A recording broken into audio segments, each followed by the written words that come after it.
ఆంధ్రప్రదేశ్ సర్కార్ అలర్ట్ అయ్యింది. 22 జిల్లాలలో స్కూల్స్కి సెలవులను కూడా ప్రకటించింది. ఆగ్నేయ బంగాళాఖాతంలో బలపడుతున్నటువంటి మొంతా తుఫాన్ ఆంధ్రప్రదేశ్ రాష్ట్రాన్ని ఇప్పుడు వణికిస్తుంది. ఇది మరింత బలపడి మరికొన్ని గంటలలో తీవ్ర తుఫానుగా మారేటువంటి అవకాశం ఉందని వాతావరణ శాఖ ఇప్పటికే హెచ్చరించింది. ఈ నేపథ్యంలో ఏపీ ప్రభుత్వం పూర్తి స్థాయిలో హై అలర్ట్ ప్రకటించింది. ముఖ్యంగా తీర ప్రాంత జిల్లాలలో అధికారులు అప్రమత్తంగా ఉండాలని, సహాయక చర్యలకు సిద్ధంగా ఉండాలని కూడా సీఎం చంద్రబాబు ఆదేశించారు. తుఫాను ప్రభావం దృష్ట్యా విద్యార్థులు, ఉపాధ్యాయుల భద్రతను దృష్టిలో ఉంచుకొని రాష్ట్రంలోని సుమారు 22 జిల్లాలలోని స్కూళ్ళు, కాలేజీలకు సెలవులు ప్రకటించారు. ఉమ్మడి కర్నూలుతో పాటు అనంతపురం జిల్లాలలో మాత్రం సెలవులు ప్రకటించలేదు. మిగతా జిల్లాలలో స్కూల్స్కి హాలిడేస్ ప్రకటించారు. కాకినాడ జిల్లా పైన తుఫాను ప్రభావం ఎక్కువగా ఉన్నందున 5 రోజుల పాటు అక్కడ సెలవులను ప్రకటించారు. సోమవారం నుంచి అక్టోబర్ 30వ తేదీ వరకు కూడా స్కూల్స్కి అక్కడ సెలవు ప్రకటించారు. కృష్ణా, గుంటూరు, ఎన్టీఆర్, అనకాపల్లి, పశ్చిమ గోదావరి జిల్లాలతో పాటు ఇతర జిల్లాలలో 3 రోజులు సెలవులు ప్రకటించారు. అలాగే అక్టోబర్ 27, 28, 29 తేదీలలో విద్యాసంస్థలు మూసివేయనున్నారు. తుఫాన్ తక్కువ ఉండేటువంటి జిల్లాలలో 2 రోజులు మాత్రమే సెలవులు ఇచ్చారు. విశాఖపట్నంలో నేడు, రేపు స్కూళ్లు మూసివేయనున్నారు. ఇక తుఫాను ప్రభావం తర్వాత పరిస్థితిని బట్టి ఆ స్కూళ్లను హాలిడేస్ పొడిగించడమో లేదా తగ్గించడమైన దానికి సంబంధించిన డిసిజన్ తీసుకోనున్నారు. ఏదేమైనా కూడా ఆంధ్రప్రదేశ్లో వస్తున్నటువంటి తాజా మొంతా తుఫాన్ ఎఫెక్ట్ అయితే రాష్ట్ర వ్యాప్తంగా అందరినీ అలర్ట్ చేస్తుంది.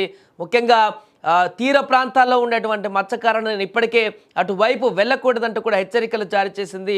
ఇక ఏదైతే రెడ్ జోన్లో కొనసాగుతున్నటువంటి జిల్లాలు ఏదైతే ఉన్నాయో కాకినాడతో పాటుగా మిగతా జిల్లాలు, ఆ జిల్లాలలో మాత్రం ప్రజలను నిరంతరం అప్రమత్తం చేస్తున్నారు.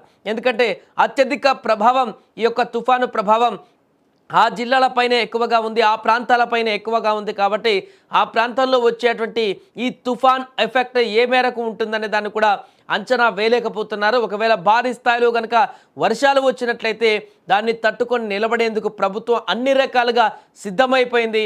ఎవరికి కూడా ఇప్పటి వరకు ఎలాంటి ప్రాణ నష్టం జరగకుండా అయితే జాగ్రత్తలు తీసుకుంటుంది. ఆస్తి నష్టం సంభవించకుండా ఉండేందుకు కూడా అన్ని రకాల ప్రణాళికలు సిద్ధం చేస్తుంది. ఎస్డీఆర్ఎఫ్, ఎన్డీఆర్ఎఫ్ బృందాలను కూడా ఇప్పటికీ ప్రభుత్వం రంగంలోకి దించింది. అత్యవసరమైతే ఈరోజు, రేపు ఏదైనా అత్యవసరమైనటువంటి పరిస్థితుల్లో రెస్క్యూ చేయాల్సి వస్తే, లేకుంటే ఇంకేదైనా అవసరం వస్తే వారిని రంగంలోకి దించి ప్రజలను కానీ ఆ పరిసర ప్రాంతాల్లో ఉన్నటువంటి పరిస్థితులను కంట్రోల్కి తీసుకురావడానికి కానీ ఆ యొక్క దళాలను ఉపయోగించేటువంటి అవకాశం ఉంది. ఏదేమైనా కూడా చాలా రోజుల తర్వాత ఆంధ్రప్రదేశ్కు ఒక భారీ తుఫాను విరుచుకుపడుతున్నటువంటి సందర్భంలో అప్రమత్తమైంది పూర్తిగా. గతంలో వచ్చినటువంటి తుఫాన్ల అనుభవంతో ఈ యొక్క తుఫాను బారి నుంచి ఆంధ్రప్రదేశ్ రాష్ట్రానికి ఎలాంటి నష్టం చేకూరకుండా, ఎవరికి ఎలాంటి ఆపద రాకుండా ప్రభుత్వం తీసుకుంటున్నటువంటి చర్యలతో ఇప్పటికే అధికారులందరూ కూడా వాటిని అనుసరిస్తున్నారు. ముఖ్యంగా స్కూల్ విద్యార్థులు, అదేవిధంగా పేరెంట్స్, టీచర్స్ వీళ్ళందరూ కూడా జాగ్రత్తగా ఉండేందుకు, వారు బయటికి రాకుండా ఉండేందుకు ఉదయం, సాయంత్రం స్కూళ్ళు ఉంటే వారిని తీసుకురావడానికి లేకుంటే దించడానికి రావాల్సిన పరిస్థితి ఉంటుంది. స్కూల్ పిల్లలు కూడా రోడ్ల మీదకి వచ్చేటువంటి అవకాశం ఉంటుంది.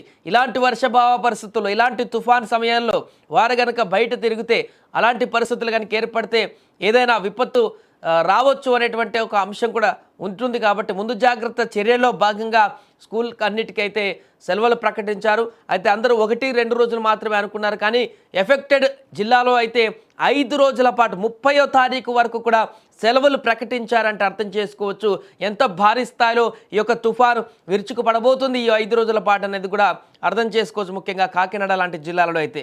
మిగతా జిల్లాల్లో 3 రోజుల పాటు సెలవులు ప్రకటించారు. ఇక కర్నూలు, అదేవిధంగా అనంతపురం జిల్లాలో అయితే అక్కడ చాలా తక్కువ ప్రభావం ఉండడంతో అక్కడ ప్రస్తుతానికైతే ప్రకటించలేదు.